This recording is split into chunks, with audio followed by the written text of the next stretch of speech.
Narito tayo ngayon upang matunghayan ang nakakakilig, napaka-sweet at talaga namang sobrang pinaka-inaabangan at sinusubaybayan na love story ni Kuya Jomar at ni Ate Carla o ng Jomcar Love Team. Sa pagpapatuloy ng ating istorya ay panibago na namang chapter ito ng kanilang istorya dahil for sure na panibagong memories na naman ito para sa dalawa. Magkasama na naman muli si Kuya Jomar at si Ate Carla nung araw na yun. Dito naman napag-usapan nga nilang tatlo ni Kalinga Prab, Kuya Jomar at ni Ate Carla at ng iba pang mga kalingap ng ang mga iba't ibang ugali ni Ate Carla at ni Kuya Jomar sa isa't isa. Isa nga sa ugali ni Ate Carla ang pagiging sa sarili niyo, na alam niyong sa sarili mo. Kung may gusto kang baguhin sa sarili mo. Papa Jobs, sabaw sa ugali mo, character, physical. May physical. Tinatry naman, oo. Para naman sa for the betterment naman. Tapos siguro, ano pa ba? Gusto mo pumayat, parang gano'n sa physical. Pumayat physical, sa character, sa mo? sa character ko, siguro mindset na lang na siguro discipline na lang sa sarili. Yun yung Oo. bago mo na. Yung time Mas discipline. Hmm. Okay. Ikaw, Carla. Ako po yung mood ko po. Parang, Kasi parang bilis magbago yung mood mo. Oo, pansin ko nga. Moody. Moody. At least honest. At least aware siya. Joke lang. Uy. Joke lang. Okay. Ito naman next. Tell me something your fans doesn't know about you. madaldal po ako. Madaldal ka? Madaldal ka pala? Ako di ko alam. Hindi, totoo. Madaldal yan si Carla. Alam mo pag mga komportable na siya sa mga kasama niya. Ganun. Kasi syempre, sa unang mahihiyain talaga yan si Carla. Pero madaldal si Carla. Kumbaga magbilis siyang makisama. Yun yung doon. Madaling makisama. Ikaw, bro. Nag-iisip ako bro Wala alam sa'yo. Kasi madalas kasi makakita ko sa comment ko, parang lagi akong tumatawa, parang lang hindi ako marunong magalit. Nagagalit rin po ako. Oo. Yun din. Yun din lang. Pero nagagalit din po ako. Nagpapagalit sa'yo? Ano ba napapagalit sa Ano akin? yung bagay na nagagalit, dahil doon nagagalit ka?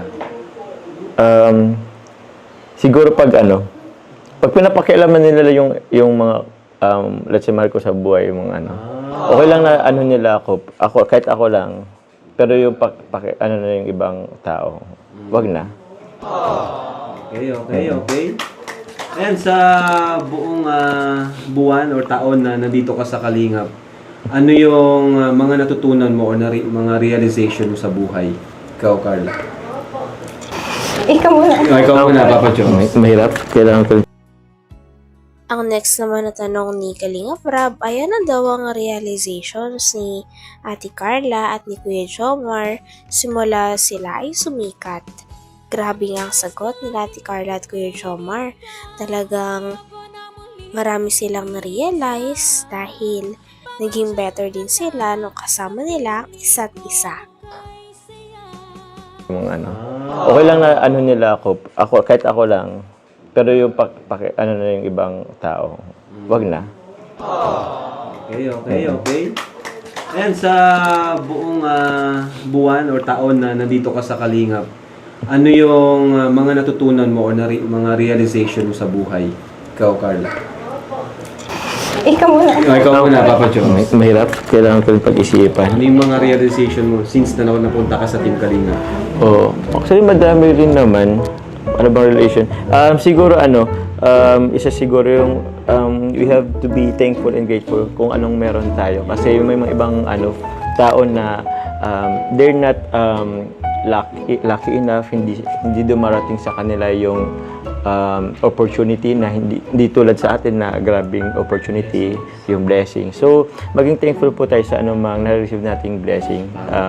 Yun lang po siguro. Ikaw, Carla. Yung maging isang responsableng tinutulungan. Okay. As a beneficiary. Kung ano yung Carla, as beneficiary. Point of view. Responsable. Tama nga naman, hindi yung asa lang sa tulong. Mm. Okay? Kayong dalawa, ano natutunan nyo tuwing since naging team Kalingap kayo? Siguro po yung Kung meron man. yung mga pagbabago din. Like, yung mga, kagaya po sabi niya, yung mga blessings na makontento tayo kung ano yung Makontento. Makontento tayo. Ang word. Kung kaya na tayo bibigyan ng blessings, Contentment. Ikaw. ano, yung huwag mo wala tiwala tayo. Anong klase? Wala saan? Mawala yung ano kaya? Yung alam ba, yung parang ikaw, parang yung tiwala mo sa akin, parang gano'n. Parang pahalagahan yun. Pahalagahan. Yung tiwala. Yung tiwala binigay sa'yo.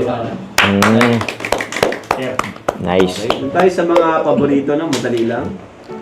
Paboritong pagkain? Sweets po, chocolate. Chocolates? Ikaw? Ako siguro any ano ng chicken. Ay, bakit? Chicken, chocolate? Oo. Kulay? Yellow po. Ha? Ano, siguro yellow, black, and white. Okay, dami. Artist? Artist. Ano artist? Like, singer. Grabe at napakaraming ang tanong ni Kalinga Prab para kay Ate Carla at kay Kuya Jomar.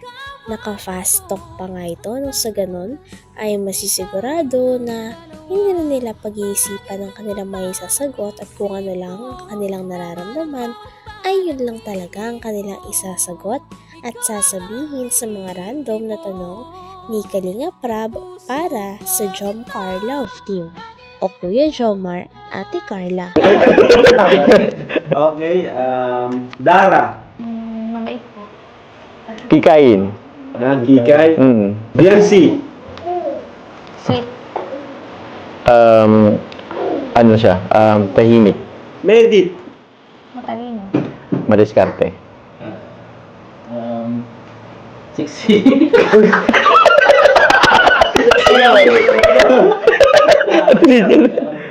Madiskarte. David. Cute. Cute. Cute. Ay, Joy. Smiling po. Aray. Ano ba? Joy. Mapagmahal din sa pamilya. masayahin. Okay. Jomar. Pogi. Ay! Jomar? Ay, Wala, pero Carla. Carla?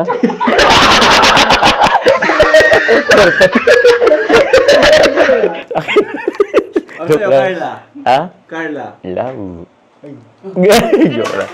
Ay, wag na. Maganda, maganda. Sa yung mother.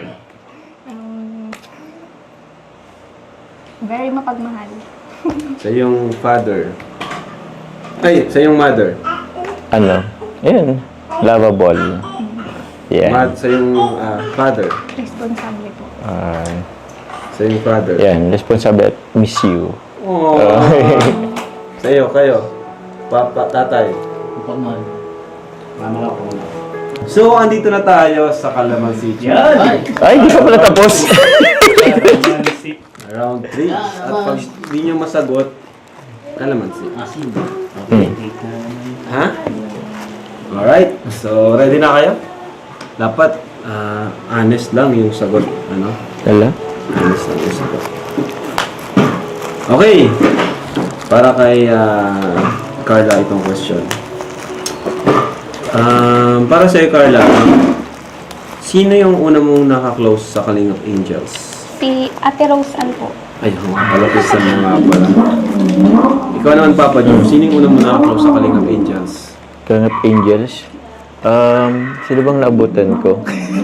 Si Reyna.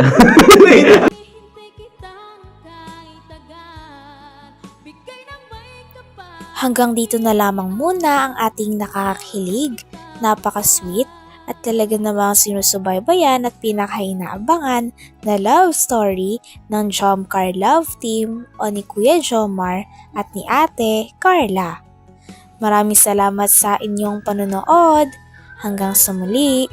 Bye!